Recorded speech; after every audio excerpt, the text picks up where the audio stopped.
نحمده ونصلي على رسوله الكريم ما بعد فأعوذ بالله من الشيطان الرجيم بسم الله الرحمن الرحيم وإذا تتلى عليهم آياتنا بينات قالوا ما هذا إلا رجل يريد أن يصدكم عما كان يعبد آباؤكم وقالوا ما هذا إلا إفك مفترى وقال الذين كفروا للحق لما جاءهم إن هذا إلا سحر مبين وما آتيناهم من كتب يدرسونها وما أرسلنا إليهم قبلك من نذير وكذب الذين من قبلهم وما بلغوا معشار ما آتيناهم فكذبوا رسلي فكيف كان نكير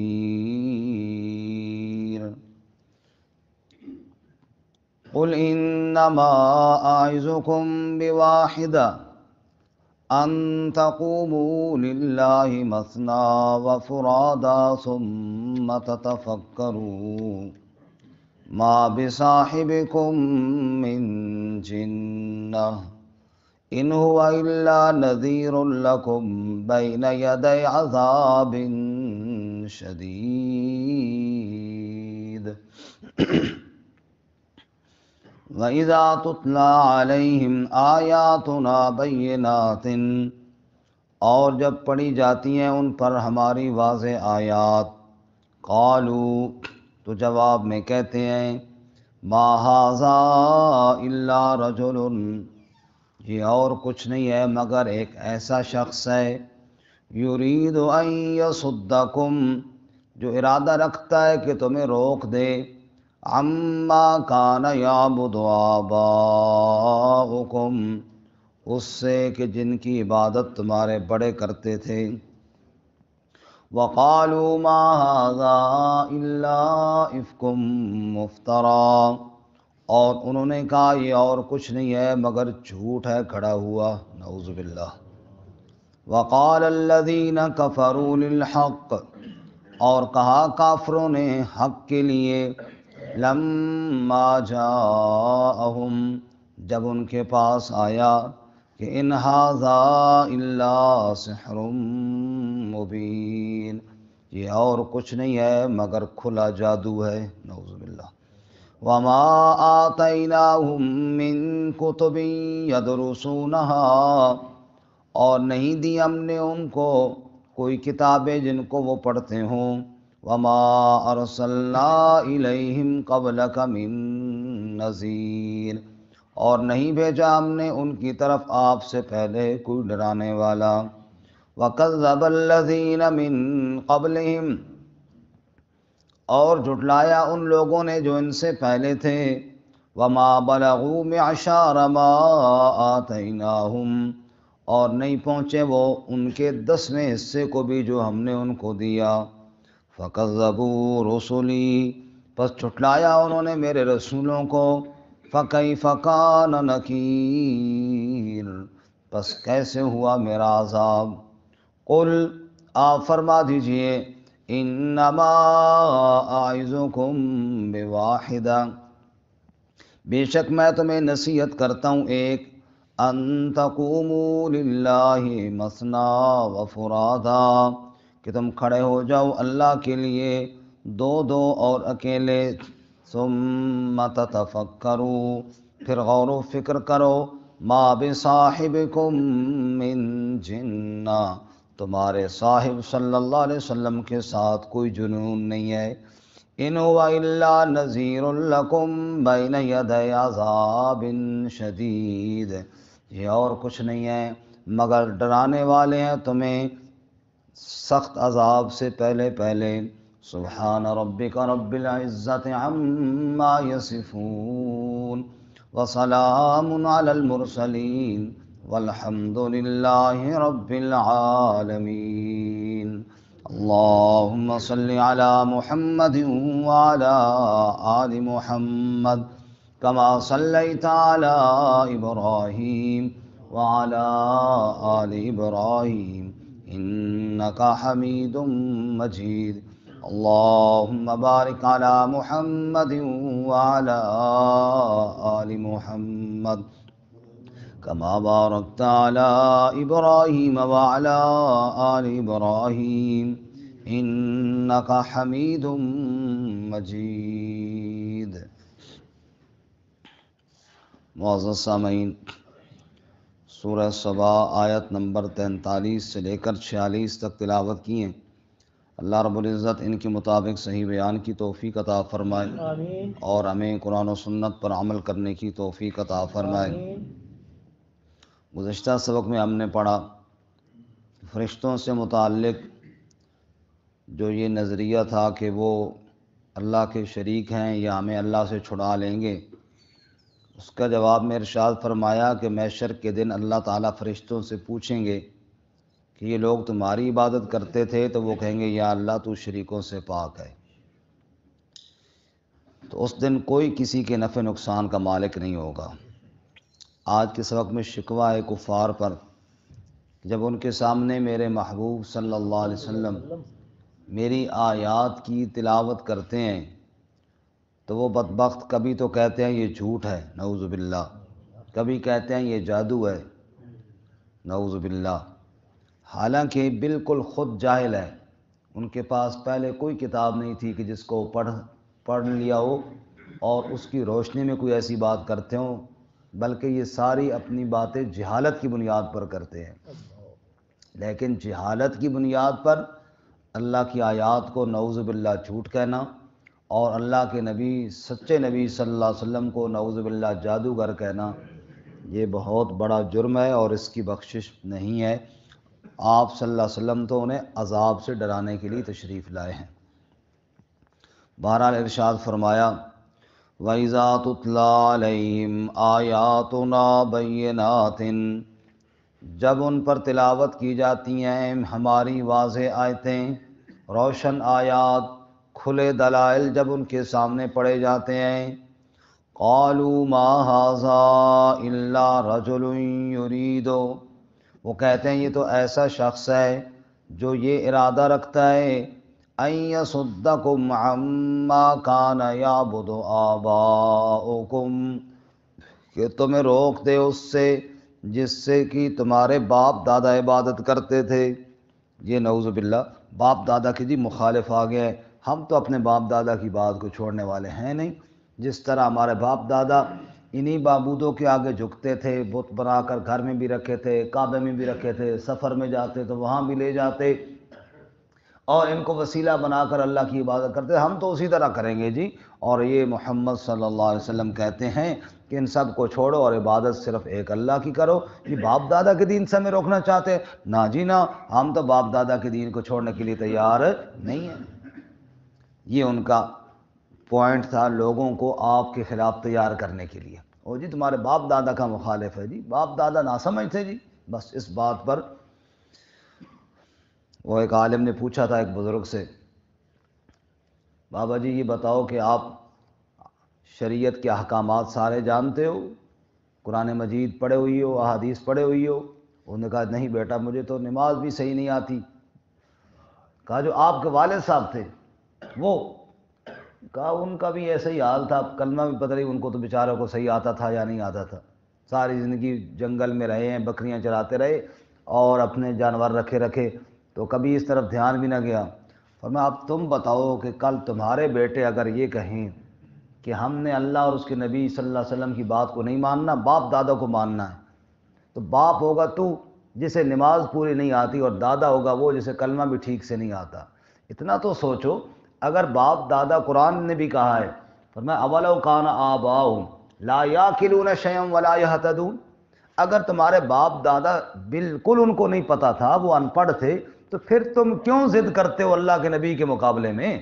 اتنا تو غور کرو. یا تو تمہارے باپ دادا ہوں ایسے جیسے رسول اللہ صلی اللہ علیہ وسلم کو اللہ نے فرمایا آپ کہہ دے بل نتبع ملت آبائی ابراہیم و اسحاق و یعقوب، آپ کہہ دیں میں اپنے باپ دادا کی بات مانوں گا کیونکہ میرا باپ دادا ابراہیم تھا، میرا باپ دادا اسماعیل تھا، میرا باپ دادا اسحاق تھا.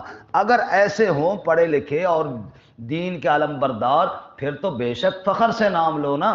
لیکن اگر بالفرض والمحال وہ عالم نہیں، وہ دین کو جاننے والے نہیں، اللہ کے حکم کو سمجھنے والے نہیں، پھر اللہ کی آیات اور اس کے نبی کی بات کے مقابلے میں کیوں باپ دادا کو پیش کرتے ہو؟ لیکن ان کی ضد تھی.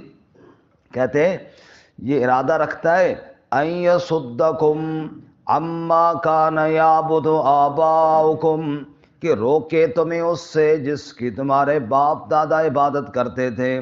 وقالوا ما ھذا الا افک مفترا، اور انہوں نے کہہ دیا یہ اور کچھ نہیں ہے مگر جھوٹ ہے گھڑا ہوا.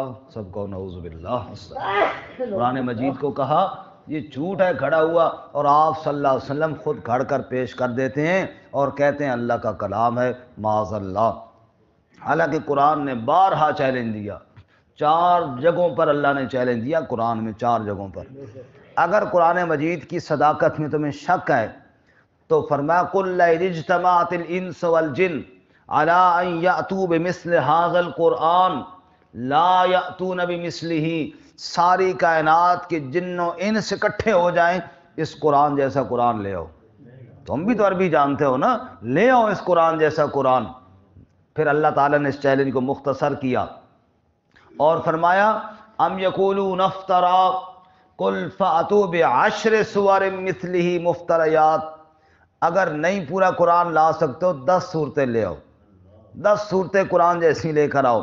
پھر اللہ نے اس چیلنج کو اور مختصر کیا وَإِن كُنتُمْ فِي رَيْبٍ مِّمَّا نَزَّلْنَا عَلَىٰ عَبْدِنَا فَأْتُوا بِسُورَةٍ مِّن مِّثْلِهِ، ایک صورت تو قرآن جیسی لے کر آؤ نا، ایک صورت تو لاؤ نا. پھر اللہ نے اس چیلنج کو اور مختصر کیا اور فرمایا فَلْيَأْتُوا بِحَدِيثٍ مِّثْلِهِ إِن كَانُوا صَادِقِينَ، اگر تم سچے ہو ایک آیت ہی قرآن جیسی لے کر آؤ. تم بھی تو عربی جانتے ہو نا، قرآن جیسی ایک آیت نہیں بنا سکتے ہو اور بار بار میرے نبی صلی اللہ علیہ وسلم کو تانا دیتے ہو کہ نعوذ باللہ یہ خود گھڑ کر لے آتے ہیں. تم کیوں نہیں گھڑ سکتے ایسا کلام؟ تم کیوں نہیں پیش کر سکتے ایسا کلام؟ وہ ایک مسلمہ کذاب بے ایمان اٹھا تھا، اس نے کہا میری طرف بھی وہی آتی ہے. کہا پورا قرآن نازل ہوا محمد صلی اللہ علیہ وسلم پہ، تیرے اوپر کون سا کلام نازل ہوا؟ کل سورہ کوثر نازل ہوئی ہے، سورہ فیل نازل ہوئی ہے. اس نے کہا میرے اوپر بھی سورہ فیل نازل ہوئی ہے. کہا سنا پھر تیرے اوپر کون سی سورہ فیل نازل ہوئی ہے؟ اس نے پھر ایسی چول ماری، آج بھی جو سنتا ہے سن کر ہنس پڑتا ہے. اس نے کہا الفیل ملفیل وما ادراک ملفیل ذنبہ کثیر و خرطومہ طویل، ہاتھی اوے ہاتھی، اور تمہیں کیا پتہ ہاتھی کیا ہوتا ہے؟ ہاتھی وہ ہوتا ہے جس کی دم چھوٹی ہوتی ہے سونڈ لمبا ہوتا ہے. واہ صدقے جاؤں، یہ کلام آ گیا جی، یہ وہی آ گئی ہے. یہ تو دنیا والے خود نہیں دیکھ رہے کہ ہاتھی کیسا ہوتا ہے، تمہیں کیا پتہ کیا؟ وہ قرآن کی نقل کر رہا ہے القاریہ ما القاریہ وما ادراک. حالانکہ جو چیز ایسی انہونی ہو جو سمجھ میں نہ آ سکتی ہو، قرآن نے اس کے لیے انداز اختیار کیا، کھڑکھڑانے والی. ما ادراک ما القاریہ، تمہیں کیا پتہ کھڑکھڑانے والی کیا ہو؟ قیامت تم نے کہاں دیکھی ہے قیامت؟ اب ہاتھی تو لوگوں نے دیکھی ہوئی ہے کہ نہیں دیکھی ہوئی؟ اس نے وہی ما ادھر لگا دی، ما مل فیل، ما ادھر نہیں لانی، سمجھ آئی؟ وہ اس چیز کے بارے میں لگائی جاتی ہے جو انسان نے کبھی دماغ کے اندر بھی نہ سوچی ہو. ما ادراک ما القاریہ، تمہیں کیا پتہ کھڑکھڑانے والی کیا چیز ہے، تمہارے دماغ میں بھی نہیں آ سکتی. اور اس نے وہ ما ادراک ما الفیل ہاتھی کے ساتھ لگا دیا. لیکن جھوٹ جھوٹ ہوتا ہے نا. اب پوچھتا ہے سناؤ پھر کیسی ہے سورہ فیل، سناؤ پھر سورہ فیل کیسی ہے؟ صحابی نے جواب میں کہا تو خود ہی بتا دے کہ کیسی ہے. میرے خیال میں تو جس نے بھی سنا ہے وہ سب سن کر تیری بات پہ ہنس ہی پڑا ہے کہ واہ سورہ فیل کی کیا بات ہے. کہاں اللہ کا قرآن اور کہاں وہ جھوٹے بے ایمان رب کی آیات کا بھلا کون مقابلہ کر سکتا ہے؟ جب عرب کے اندر شعر و شاعری کا رواج تھا نا، شاعر شعر کہتے نا، حج کے موقع پر کعبہ کے ساتھ لٹکا دیتے، لوگ آ کر پڑھتے، واہ جی واہ بڑا اچھا کلام لکھا ہے، پھر بڑے بڑے شعراء آ کر پڑھتے، پھر وہ مقابلہ ہوتا اور نمبر دیتے کہ یار اس شاعر کا کلام اچھا ہے۔ جب سورہ کوثر نازل ہوئی، میرے نبی نے فرمایا اس کو بھی لٹکا دو، وہاں پر اس کو بھی لٹکا دو۔ بڑے بڑے شاعروں کے بڑے بڑے قصیدے لکھے ہوئے تھے، وہ شعراء آئے اور پڑھتے گئے، آخر میں 3 سطریں ہیں، انا اعطیناک الکوثر فصلی لربک وانحر ان شانئک هو الابتر۔ وہ شاعر پڑھتے ہیں، پھر پڑھتے ہیں، پھر پڑھتے ہیں، پچھلے قصیدوں کو دیکھتے ہیں، آگے یہ جناب 3 آیتیں دیکھتے ہیں، آخر قلم لے کر آگے لکھ دیا ما ھذا قول البشر۔ اس پہ نمبر کیا دیں، یہ تو کسی انسان کا کلام ہی نہیں لگتا، یہ تو کسی انسان کا کلام ہی نہیں ہے، اس کو کیا نمبر دیں؟ تو قرآن مجید میرے رب کا کلام ہے۔ بہرحال ضد کا کوئی علاج نہیں۔ اللہ فرماتے ہیں وقالو، انہوں نے کہا ما ھذا الا افک مفترا، یہ اور کچھ نہیں ہے مگر جادو ہے، مگر جھوٹ ہے گھڑا ہوا، جھوٹ ہے گھڑا ہوا، نعوذ باللہ۔ وقال الذین کفروا للحق، کافروں نے حق کے لیے کہہ دیا لما جاءہم، جب حق ان کے پاس آیا، انہوں نے کہا ان ھذا الا سحر مبین، یہ اور کچھ نہیں ہے مگر کھلا جادو ہے، نعوذ باللہ، استغفر اللہ۔ رسول اللہ صلی اللہ علیہ وسلم کے پاس بندہ آیا، آپ کو بلا رہے ہیں جی، ابو جہل کی پارٹی ساری بیٹھی ہے، ایک بندہ آیا ضماد ازدی اس کا نام ہے، دم درود کرنے والا ہے، جو نعوذ باللہ دیوانے ہو جاتے ہیں یا جن پر جادو ہو جاتا ہے ان کو وہ دم کرتا ہے، اس کو بلا کر لے آئے کہ محمد صلی اللہ علیہ وسلم کو نعوذ باللہ دم کریں تاکہ آپ ٹھیک ہو جائیں۔ آپ خود سوچیں حضور اقدس صلی اللہ علیہ وسلم کے دل پر کیا گزری ہوگی، کیا گزری ہوگی۔ میں یہاں سے کسی بندے کو کہوں نا راؤ جی آپ کو دم کرے آپ ٹھیک ہو جائیں، آپ ٹھیک نہیں ہیں، تو کتنا اسے برا لگے گا۔ مجلس میں مجھے یہ کہا ہے، اور اللہ کے نبی صلی اللہ علیہ وسلم جیسا ذہین اور سمجھدار آدمی کون ہوگا؟ لیکن وہ بدبخت آئے، حضور اقدس صلی اللہ علیہ وسلم نے سوچا ہوگا کہ کیا مصیبت ہے یہ میرے سر پڑے ہیں، لیکن رب نے کہا جا میرے محبوب، اٹھ باندھ کمر، کیا ڈرتا ہے، پھر دیکھ خدا کیا کرتا ہے۔ آپ صلی اللہ علیہ وسلم چلے گئے جناب، آگے وہ سارے بیٹھے ہیں، پوری پارٹی بیٹھی ہے، انہوں نے کہا یہی ہمارا بھتیجا ہے جس کو دم کرنا ہے۔ آپ صلی اللہ علیہ وسلم جا کر بیٹھ گئے، وہ جناب پڑھ کے پھونکے مارتا رہا۔ جب خوب ساری پھونکیں ختم ہوئی تو آپ صلی اللہ علیہ وسلم نے پوچھا ہے ضماد تو نے جو کرنا تھا کر لیا؟ اس نے کہا جی ہاں کر لیا۔ آپ نے فرمایا میری بات سن لے، اگر صحیح ہوئی تو مان لینا، نہ صحیح ہوئی تو نہ ماننا۔ اگر بات درست ہوئی تو مان لینا، بات صحیح نہ ہوئی تو رد کر دینا، کوئی زبردستی تو ہے کوئی نہیں۔ وہ کہنے لگا بات تو بڑی سمجھداری والی کی ہے جی، کون سی بات ہے؟ میرے نبی نے خطبہ پڑھا، الحمدللہ نحمدہ ونستعینہ ونستغفرہ ونؤمن بہ ونتوکل علیہ۔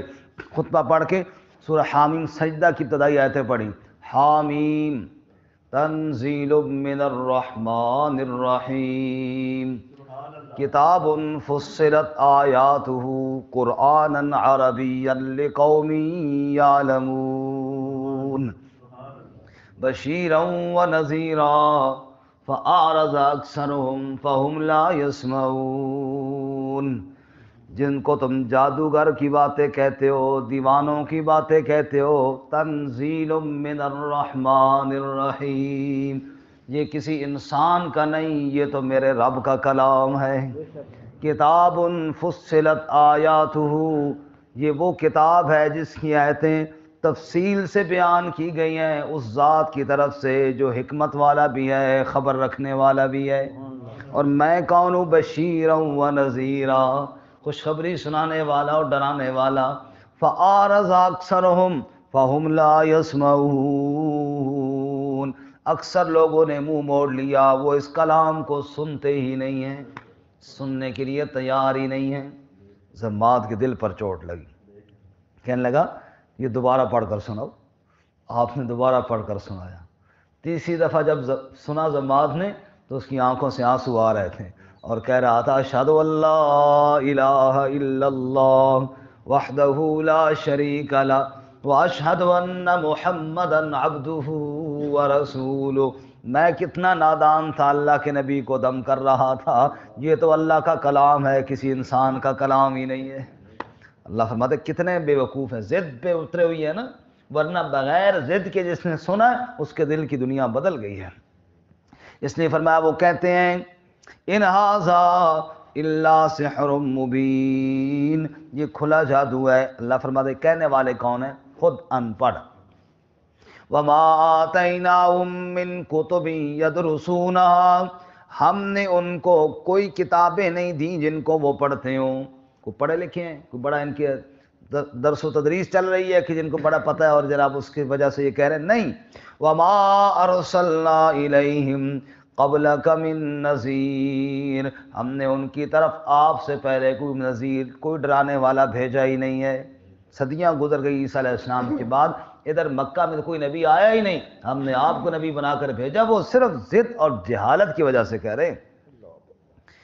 وَكَذَّبَ الَّذِينَ مِن قَبْلِهِمْ، یہ بالکل وہی ترتیب ہے جو ان سے پہلے کافر بھی اللہ کے نبیوں کو جھٹلاتے رہے. وَمَا بَلَغُوا مِعْشَارَ مَا آتَيْنَاهُمْ، ان کو ناز ہے نا اپنے مال و متاع پر، ہمارے مال زیادہ ہے، ہم پیسے والے بہت ہیں. اللہ فرماتے ہیں وَمَا بَلَغُوا مِعْشَارَ مَا آتَيْنَاهُمْ، وہ پہلے کافروں کے پاس جتنا مال تھا تم تو اس کے 10ویں حصے کو بھی نہیں پہنچ پائے.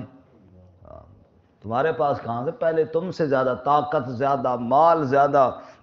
وَمَا بَلَغُوا مِعْشَارَ مَا آتَيْنَاهُمْ فَكَذَّبُوا رُسُلِي، تم سے مال و متاع میں زیادہ، صحت اور تندرستی میں زیادہ، لیکن انہوں نے میرے رسولوں کو جھٹلایا. فَكَيْفَ كَانَ نَكِيرٌ، بس دیکھنا میرا عذاب کیسا ہوا، میری پکڑ کیسی، کیسے میں نے ان کو پکڑا. قل، آپ فرما دیجئے میرے حبیب صلی اللہ علیہ وسلم، انما اعظکم بواحدہ، اور کبھی مجھے شاعر کہتے ہو، کبھی مجنون کہتے ہو، کبھی مجھے نعوذ باللہ کاہن کہتے ہو. ایک بات تو میری سنو، ام تقوموا للہ مثنا وفرادا، یہ ہٹ جاؤ ضد بازی سے، اکیلے دو دو بیٹھ کر مشورہ کرو، اکیلے ایک ایک کھڑے ہو کر سوچو. ثم تتفکروا، تنہائی میں بیٹھ کر سوچو. ما بصاحبکم من جنہ، تمہارے صاحب یعنی محمد صلی اللہ علیہ وسلم کے ساتھ جنون تو کوئی نہیں ہے. جنون ایسے تو نہیں ہوتے، مجنون ایسے تو نہیں ہوتے. ضد کو چھوڑ کر تو سوچو، تمہیں پتہ چل جائے گا محمد صلی اللہ علیہ وسلم جیسی سچی باتیں کرنے والا اور کوئی نہیں ہے، آپ سے بڑھ کر اور ذہین اور سمجھدار. ان هو الا نذیر لکم بین یدی عذاب شدید، آپ تو سخت ترین عذاب سے پہلے تمہیں ڈرانے کے لیے آئے ہیں. یہ تو تمہیں سمجھا رہے ہیں کہ عذاب سے بچ جاؤ. نعوذ باللہ، آپ ان کو مجنون کہہ رہے ہو، یہ تو تمہیں عذاب سے بچانے کے لیے محنت کر رہے ہیں. اللہ میں عمل کی توفیق عطا فرمائے. وآخر دعوانا الحمد